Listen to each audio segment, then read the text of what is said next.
the store. We've given them the information. This is where it's at. They walk in, they ask the 20-year-olds that's walking around on the floor, where can I find this phone? What phone? Well, ClearSounds amplified phone. Where can I find it? I don't know what you're talking about. Isn't that a band? How do you succeed there? And then, well, you know what? That product didn't work. Really? Why are they coming to me, and why are they really mad at you? So, the challenge that we have is changing the paradigm. We've got to change the paradigm. And Bud brought up a really good point about creating a category. It's a seniors-friendly category. Now, here's the challenge, and I'm sure you guys can jump in on this, is you got 5 different buyers for the different products that improve the quality of life for seniors, right? You've got clocks and phones and TV and all that. So all these different buyers you have to speak to, but they're not collecting this information together. A little bit like the government, a million different agencies, no one's talking. Right, so that's a challenge that's a big frustration for us. Well, George, now you cracked Radio Shack. So did it start off as like a conceptual, categorical discussion, or did you just zero in? When I was presented with the 28-year-old buyer, the first thing I asked is to speak to his father. So that worked well. Then, like all these retailers, then the managers are a little bit older, and they want to be cool. So think about it. Radio Shack dominates in the senior market. They should be selling all medical products. Heck, they could open up a pharmacy, but what do they want to be? Cool. That's a frustration. How do we crack it? First Street helped us take the message right to you. And then I could go to Radio Shack and say, look, you stock it, close your eyes, I'll sell it for you. And people like First Street and my own direct marketing message to the consumer resonated, and they walked into Radio Shack and purchased it. That's how we cracked it. Okay. One of the things that, again, that is sort of an issue is each one of these products are so differentiated. I mean, let's face it, that's why we're older, we need to have a differentiation. Well, when you get into this kind of distribution, how do you keep it differentiated? Well, I can address that one. There's several products in the market. I couldn't. Sorry? Good, because I couldn't. Great. There's several products in the market over the last few years that are doing similar things that our device is doing, encouraging you to breathe in a more regulated way, which helps to lower blood pressure and whatnot. And there are products called Respirate that do this, and another one called Stress Eraser that do this. One of the differentiators for us, as I was mentioning to you, Bud, earlier, was that we've been at this for 19 years. We're now known as these gadget guys. And the irony is that we've got 60 published research studies, dozens of books we published, dozens of techniques, case studies at Mayo Clinic and at Boeing and at just all this work, and now we're known as the gadget guys. So the differentiation and the challenge for us actually for marketing is telling enough of the story for people to realize there is so much more than just a cute little electronic mood ring. Really expensive electronic mood ring, by the way. And there's so much more to it than that. There's all the science behind it. There's all these techniques that you can learn, and that's part of the challenge. But that is the differentiator that we have. So we go into an account, and I was always armed. If you're going to have a new technology, you better have a better program, at least higher margins. Usually come in with higher margins, or some kind of co-op fund in order to be able to advertise to get your message out. But what I see, again, is you give that higher margin, you go into, again, young category manager who has a categorical margin.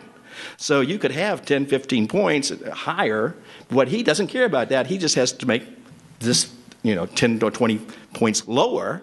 So he just cuts it, doesn't worry about the margin. You've lost the incentive to sell and the advertising dollars. Right. One thing I'd like to point out, too, is a lot of time with retail, there's this mindset that the consumer's only going to pay X. Now, we primarily do phones and communication products, right? So how many times have you walked into a store, you see this sea of kind of gray? It's the same phone, same brand. There's about 5 brands that are out there, and you expect a price point. And there's been studies done on pricing. If you walk into a retail store and in your head you've determined, I'm willing to pay X, or I expect this, you've set the mindset. You could be 3 cents over expectation, and the consumer's done because you were over expectation. Well, it's interesting because for us, when we're talking to the consumer every day, and George nailed it on the head, you got to reach the consumer directly, but that can be very expensive to do, is changing that mindset, that paradigm. When we talk to people, when they're talking to us, the comparison is a hearing aid, right? So what do we expect to pay for a hearing aid? Thousands of dollars. When they talk to us, they go, wait, I can get help. I can get help on the phone for less than $100, less than $150. The whole value statement changes. When you go into a retailer and you expect to pay $59 and it's $159, you can see where the paradigm's a little bit different. So again, it goes back to creating that category and holding on to the value of the product in that particular place. Jérôme, you want to add to that? Two comments. One thing is also the product life cycle is longer for our products. As you say, we don't come with a generation 2, 3, and 4 every 6 months, so the customer is lost, or etc. So that's one other difference. We need to enter and to stay. And the second thing is most of our products require service. And one of the arguments we can also use is in case you don't serve the elderly people correctly, you are going to lose them. People will disconnect, will not use their phone, will not use their cell phone, will not watch TV anymore, or will split. Maybe that would make then 2 TV sets in such case. But whatever, it's important to use a service as a good way to motivate the distribution to keep the products and to address the target group correctly. Very good. One final thing, and it is my personal peeve. Okay, there are 3 of the products here, companies here, sell products that have, for instance, amplification. Doro, again, TVEars, and ClearSounds. How does a customer know how to compare those products if we have no standardization? Yeah, I would say that that's a really good point. We've talked about this for years, and I'm sure that you can comment on this. It's hard because, like any industry, there's, marketing. It's what happened in cordless, and we have all these different ranges, 2.4, 5.8. Everyone thought 5.8 would be the greatest, and it's terrible. It's what's the language? How do we create a standardization process so the consumer's getting what's best for them? And I'm sure that you agree that with hearing, it's like a fingerprint. It's different for everybody. You have to try it, because it could be very different one phone to another. It's not to say one's better than the other. It's simply what works for you. So, creating some kind of standardized testing process, maybe if it's language we use that explains what does this all mean for me, and it's a service behind it. Can you send it back if it doesn't work? Things along those lines. Casually.